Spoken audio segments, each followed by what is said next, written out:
Искрено да ви кажам, вчера прв пат слушнав нешто што ми падна лично непријатно. Честото појавување мое некој во јавноста го протолкуваат. Еден пријател ми каже, му рекол негов пријател, овој се токми за обвинител.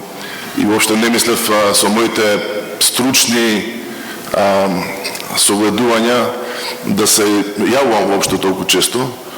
Во принцип гледам да дозирам, да не излезе дека се правам паметен и дека се токмам. Морам да признам дека тоа што релативно често се изнесувам во медиумите, во дел е заради тоа што дел од моите колеги, кои што исто така имаат многу да кажат, и во академската сфера, и во професионалната сфера, не се произнесуваат за овие прашања. И тоа не води до вториот дел на причините. Подолго време ние се среќаваме едни исти луѓе од невладиниот сектор и тоа добива исто така една малку непријатна слика дека ние се дружиме една мала група на некакви приватни сојузи и не успеваме никога да размениме. И лично сугерирав до организаторот, а и лично самиот земав обврска и се обидов да разговарам со повеќе обвинители. Гледате дека во салава ја не препознавам ни еден обвинител. Има ли некој обвинител? Зборуваме за обвинителството. Знаете дека они се иначе многу агресивни, не само што го узурпира правото, они веќе подготвија едни измени на закон за обвинителство, од кој што надвор од групата што беше предвидена во Министерството за правда, а подоцна се осилија и цела друга група низа закони успеа да ги наметнат од свој аспект, вклучително и дел со кој што професионално се занимавам, Законот за кривична постапка, буткаат некои своји верзии, не се задоволни од верзијата на Министерството за правда и групата кој што иначе вклучува повеќе интереси и адвокати и судии. Тоа да не зборуваме за овие закони што ги наметна со практично ги навредија судиите и целата јавност, законите кои што се однесуваат повеќе на судството во врска со одмерување на казните, контролата на судиите и слично. Во исто време мислам дека дури тоа е на некој начин навреда и за Министерството за правда, кое што предпоставувам кога јас би бил министер за правда или некој надлежен таму. Аз за жал во Министерството за правда знаете дека имаме две Министерства за правда, како што имаме две Министерства за образование, тие се веќе во две, да не речем, етнички структури, по хиерархија организирани. И тоа зборува исто така докаде сме дојдени со распадот и окупацијата на институциите, бидејќи не ги окупирале етничките групи, туку ги окупирала политичката елита и овие партии што се на власт.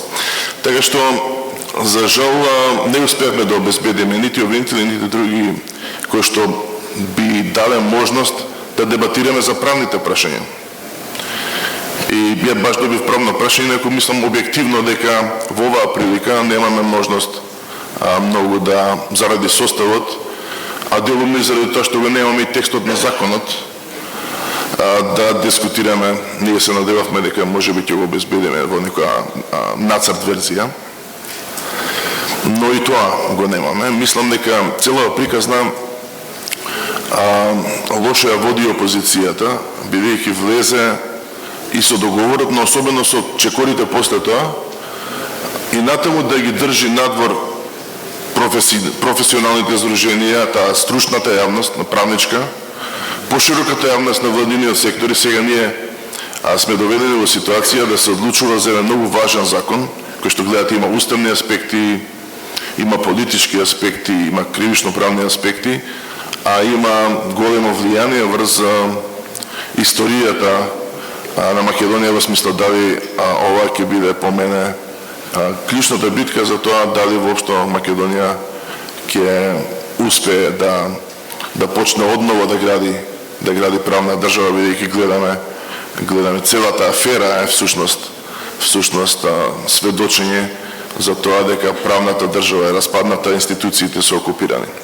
Во таа смисла, мислам дека чекорите што престојат, јавноста не треба да влезе во замката за тоа дека рокот 15 е даден од Господ или до 15 или никогаш. бидејќи тоа ќе не спречи, не дава нов квалитет. Со тоа, за жали опозицијата влегува во замка дека ги игнорира јавноста, демократскиот начин на мандатите, па дури мислам дека и кандидатот што ќе го предложат за обвинител не треба да го прифати легитимитетот што доаѓа од политичките партии. Значи, политичките партии точно во договорот за пржино се некаква иницијална капесла за се тоа. Но тоа не им дава легитимитет тие натаму четворица политички лидери, од кои што повеќето не ми се симпатични, а не може да дадат легитимитет на една ваква сериозна институција.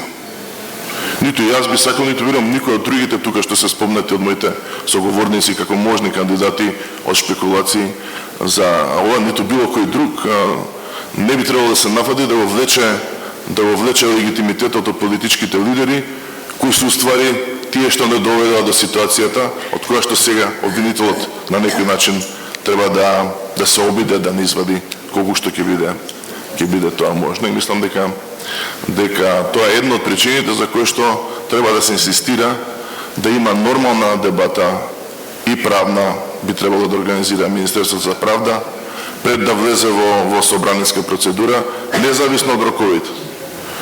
А ние ако сме чекале, поминаа толку месеци, поминаа години од овие узурпации, нема за еден месец да пропаднеме едноставно, ниту особено заради легитимитетот на обвинителот, што ќе води целата работа, а и време тој да формира свој тим. Ја мислам дека тој ќе му треба едно 2-3 недели, можеби, најмалку да, од која ќе добие мандатот од политичките партии, бидејќи, за жал, тие изгубија паралелно да ги водат овие процеси. Ја разбирам позицијата, не ја разбирам опозицијата, јас ако бев лидер на опозицијата или некој што одлучува за ова, со кандидатите ќе разговарав сериозно уште пред неколку месеци, тие дека да почнат да прават некакви концепти, тимови, врски. И во крајна линија, мислам дека од нив самите треба да зависат некои од условите. А вие не мислите дека тие луѓе што ќе работат на ова ќе се префатат преку ноќ, да ги остават своите работни места и да стават главата во торба и да се нафатат во борба со ветерници, бидејќи оваа задача, особено ако политичката елита остане на власт, ќе биде многу тешка задача, да не речам невозможна мисија, на која што луѓето очигледно не се едноставно спремни. Ние да имавме толку спремни обвинители, немаше само Марко Зврлевски да се јави на огласот кога распиша оглас за обвинител. Инако лично го поканив и Зврлевски, и Јован Илиевски, и некои други, кои што ме одбија и викат во некоја друга прилика. Јас се надевам дека во некоја друга прилика тие веќе нема да бидат обвинители. Зврлевски ми вели, мене никој не ме прашал, јас му велам, те прашале, не си разбрал, бидејќи самото именување на потребата на јавно, специјално јавно обвинителство, во моментот кога тоа ќе го изгласат пратениците, него треба да го престане мандатот. Од првиот ден не ми е симпатично и мене ме зачуди, морам да признам, дори не бев ни спремен воопшто стручно, дека ќе се појави оваа идеја. И од првиот момент, кој што знаете, дури во изјавите во медиуми, сметав дека не е најдобра идеја, но разбирам дека тоа е идеја од која што е била реално политички возможна да се изнуди, бидејќи нормална држава со нормални одговорни обвинители и политичари ќе имаше ситуација носечките обвинители по вакви црни извештаи да си дадат оставка вклучително, а и владата, мислам влада која што премиерот ми изненади Сабајде кога отворив интернет, он вика све ќе му дадеме. Самото признание дека има потреба да јавен обвинител во афера во која што е тој вклучен подразбира оставка. А морам да признам дека тие убави зборови не му верувам, бидејќи не заслужил како и многу други од овие што се вмешани, но гледате не вовлекуваат во некакви ненормални ситуации понатаму, што самото кажува каква ќе биде ова тежината на политичката борба и на правната борба. Ќе се навратам само во дел за ова правното прашање, бидејќи навистина мислам дека малку и шпекулираме. Морам да признам, ние не сме ги ни виделе овие одлуки. Се надевам дека некој ден некој ќе одговара Јас изнесов мислење во јавноста дека процесно ова е проблематично. Од аспект на практиката исто е многу чудно. Како ова да издвои докази му успеа баш на премиерот, на адвокатот на премиерот, до сега не му успеал ни еден адвокат, и тука има адвокати. Нека кажат ако на некој му успеало, особено во оваа фаза. Чудно е дури како тие предмети се заведени со број, техникалите веројатно не ви се познати, со број РО према соопштението. Тоа се предмети кои што се во многу рана фаза, кои што нема ни осомничени, тоа се некои проверки, рече си рекла казала, кои што многу малку имаат реално во себе. Значи, они толку се плашеле како ќе ги вовелат во случаите, ги вовеле во некој најнизок степен на сомненија во кој што се смета дека уште не е почната постапката, значи тие броеви. Молам?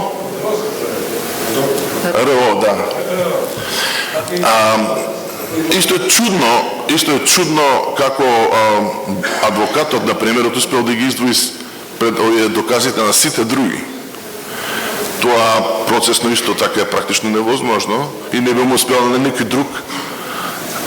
И не знаеме дали уствари на вистина тој има само поднесено овакво барање и дали го е жртвувал легалноста на целата постапка, сакајќи тој да биде главниот. Он да поднесе да успее за сите, ама во исто време он да е главниот. Има многу тука чудни работи што ќе треба да се испитаат. Ако имавме републички вистински совет за обвинители, веројатно ќе ги испиташе ова, вклучително и роковите што се поминати до сега и што е до сега направено.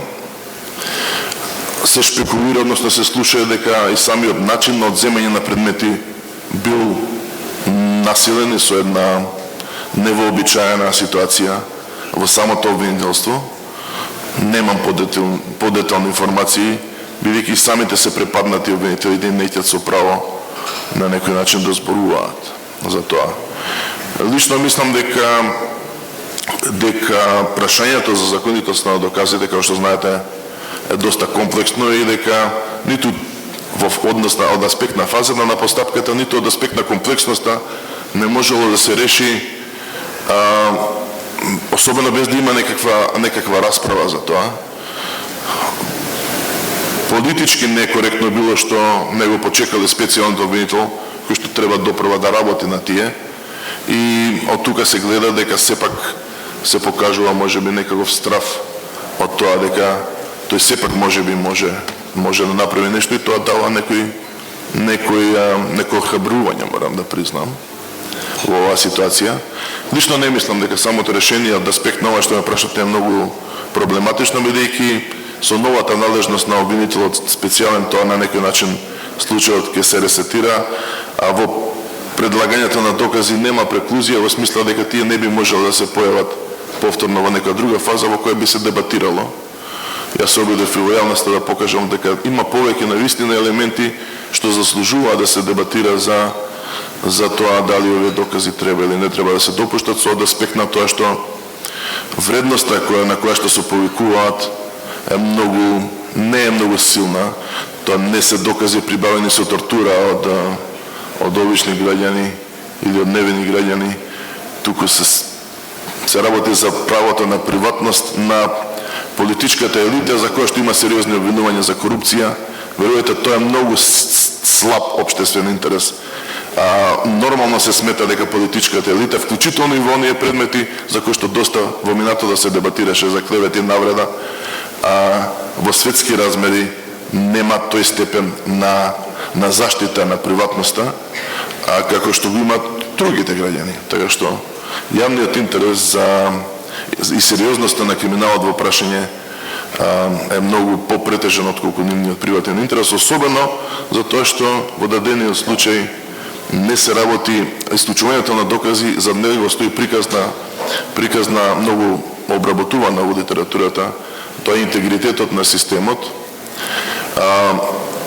и има голема разлика која е забележителна и по практиката на судот во Страсбург и во компаративното право, дали незаконитоста доаѓа од државните органи, што се санкционира и дури се исклучуваат и релевантни докази само за да се спречи полицијата и другите органи на прогон на кои што сме им дале овластување да не ги злоупотребуваат и да не идат по покуса и полесна линија со узурпирање на нашата приватност, достоинство, физички интегритет.